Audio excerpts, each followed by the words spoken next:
क्या निर्मला सप्रे को सता रहा है हार का डर या फिर 1-2 महीने में जाने वाली है उनकी विधायकी? बीना विधायक निर्मला सप्रे ने भले ही कांग्रेस से इस्तीफा न दिया हो, लेकिन कांग्रेस ने कार्यकर्ता सम्मेलन आयोजित कर उपचुनाव का डंका बजा दिया है। सिंधी धर्मशाला में कांग्रेस के प्रदेशाध्यक्ष जीतू पटवारी ने स्थानीय विधायक सहित भाजपा संगठन के शीर्ष नेतृत्व को जमकर ललकारा और चुनाव कराने की चुनौती देकर भाजपा को पागल हाथी करार दिया। जीतू पटवारी ने बीना विधायक निर्मला सप्रे पर जमकर निशाना साधा और चुनाव में हार के डर से इस्तीफा न देने का आरोप लगाया। साथ ही बीडी शर्मा और मुख्यमंत्री को चुनौती दी कि चुनाव में बीना से कांग्रेस जीतेगी, इसलिए भाजपा निर्मला सप्रे का इस्तीफा नहीं करा रही। कांग्रेस ने निर्मला सप्रे को टिकट देकर चुनाव जिताया और अब वह बता नहीं पा रही हैं कि भाजपा में है या कांग्रेस में। अब उन्हें बीजेपी से डर लग रहा है क्योंकि माल ले लिया है। कांग्रेस से जा नहीं सकती हैं क्योंकि चुनाव हार जाएंगी। 1 या 2 महीने में उनकी विधायकी तो लेकर ही रहेंगे, छोड़ेंगे नहीं, चाहे किसी भी बड़े से बड़े कोर्ट में जाना पड़े। उन्होंने कहा कि हमारी लड़ाई निर्मला सप्रे से नहीं, भाजपा पार्टी संगठन से है। प्रदेशाध्यक्ष जीतू पटवारी ने कहा कि अखबार में पढ़ा था कि जंगल से बरामद सोने को लेकर इनकम टैक्स, ईडी, लोकायुक्त की कार्रवाई पर सवाल खड़े किए। फिर पता चला पूर्व मंत्री भूपेंद्र सिंह ने मोर्चा खोल दिया मंत्री गोविंद सिंह के खिलाफ, और फिर गोविंद ने मोर्चा खोल दिया भूपेंद्र के खिलाफ। यह जनता की लड़ाई नहीं, चोरी लूट के माल की लड़ाई है। मेरा कोई सगा नहीं है, ये दोनों भ्रष्टाचारी हैं और हिसाब लेंगे।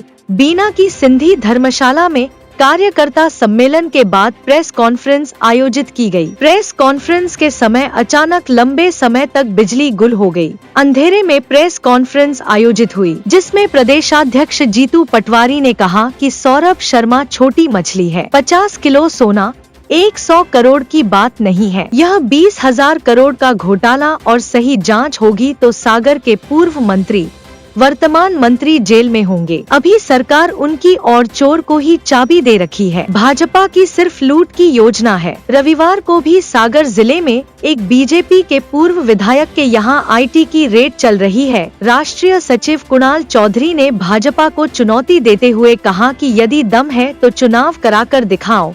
विधायक तो खरीद लिया है, लेकिन हिम्मत नहीं हो रही चुनाव कराने की, क्योंकि चुनाव हुआ तो जनता भाजपा की जमानत जब्त करा देगी। उन्होंने कहा कि यह असमय का चुनाव भाजपा लाई है और जनता ने भगोड़े, डरपोक विधायक और नपुंसक सरकार को उखाड़ने का मन बना लिया। ऐसी ही खबर के लिए बने रहे नो फिकर समाचार के साथ। मध्य प्रदेश से 1 साल पहले, लगभग 1 साल पहले चुनाव हुए, जनता ने भारतीय जनता पार्टी को समर्थन दिया। शिवराज सिंह जी को उनने जो वादे किए उस पर विश्वास किया। वादे क्या थे? 3100 के धान के दाम। वादे क्या थे? 2700 गेहूं के दाम। वादे क्या थे? वादे थे 6000 की सोयाबीन, 8000 के चने। वादे थे कि किसानों का भला करेंगे, 3000 रुपए बहनों को देंगे। ये सब मिलने लग गया क्या? अरे मिलने लगा क्या? फिर हमें काम क्या दिया? हमें काम दिया विपक्ष का।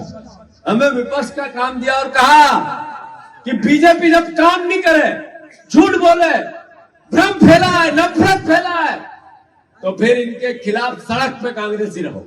हमें सड़क का काम दिया। कौन कौन साथी सड़क पे काम करना चाहता है? हाथ ऊंचे करो। आप पिछले 1 महीने से अखबार देखो। एक दिन अखबार में आता है कि आईटी की रेट डल गई, 25 करोड़ रुपए मिले। एक दिन अखबार में आता है ईडी की रेट डल गई, 50 करोड़ रुपए मिले। एक दिन अखबार में आता है लोकायुक्त की रेट डल गई, 7 करोड़ मिले। और एक दिन अखबार में आता है कि जंगल से 50 किलो सोना मिला। सुना आप लोगों ने? 50 किलो सोना। मामा, 50 किलो सोने में सारी लाडली बहनाओं के कान के कुंडल बन सकते हैं, एक चेन आ सकती। इतना सोना तो जंगल में ही था। फिर अखबार में हम पढ़ते हैं कि भूपेंद्र सिंह ने मोर्चा खोल दिया गोविंद सिंह के खिलाफ। फिर गोविंद सिंह ने मोर्चा खोल दिया भूपेंद्र सिंह के खिलाफ। सुनते हैं हम ये लोग? ये लड़ाई क्या है? ये जनता की लड़ाई है, ये किसी के हक और अधिकार की लड़ाई है, ये चोरी के माल की लड़ाई है, लूट के माल की लड़ाई है। याद रखो, ना हमारा सगा गोविंद सिंह है, ना हमारा सगा भूपेंद्र सिंह है, दोनों भ्रष्टाचारी है, दोनों से हिसाब लेंगे कि नहीं लेंगे।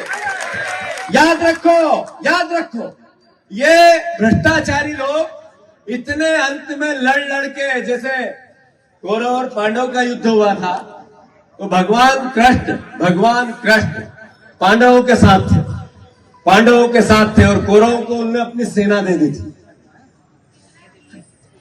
नारायणी सेना। नारायणी कपूर साहब, विकास जी, नारायणी सेना। जब कौरवों के पास नारायणी सेना थी, इनके पास ऐसा ये प्रशासन है, इनके पास सरकार है, इनके पास धन है, दौलत है, इनके पास हर तरह की समृद्धि है, आज है। पर पांडवों ने जब उसका भगवान कृष्ण के आशीर्वाद से अंत किया था, अरे द्रौपदी का चीरहरण किया, तो जब सब जितने लोग थे उस सभा में सब देख रहे थे, ये लोकतंत्र का चीरहरण ही तो है जो विधायकों को खरीदते हैं, है या नहीं है? अरे है या नहीं है? अरे मत दिया आपने, वोट दिया आपने, बीना ने विश्वास किया, विधायक बनाया, सरकार बीजेपी की बनी। विधायक का धर्म था सड़क पे जनता की लड़ाई लड़े। ये चीरहरण नहीं है, लोकतंत्र का तो क्या है? विधायक को पैसे दिए और अपने साथ ले लिया चुनाव में। ये गोविंद सिंह ऐसे ही गए बीजेपी में, ऐसे ही गए गोविंद सिंह बीजेपी, उन्होंने लोकतंत्र का चीरहरण किया। तो चीरहरण करने वालों के खिलाफ शंखनाद है ये।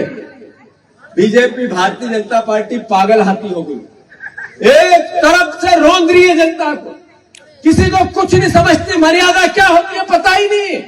कांग्रेस के कार्यकर्ताओं पे मुकदमे लगवाना, कांग्रेस के कार्यकर्ताओं को डराना, पुलिस का उपयोग करना, कांग्रेस के कार्यकर्ताओं को यातनाएं देना, ये इनका चरित्र बन गया है। उसके बाद भी कांग्रेसी खड़े रहते हैं या नहीं रहते हैं? अरे खड़े रहते हैं कि नहीं रहते हैं? इसका मतलब है कि इनके अहंकार से कांग्रेसी डरते नहीं। आज जब हम बात कर रहे हैं, तब भी एक बीजेपी के पूर्व विधायक के यहाँ IT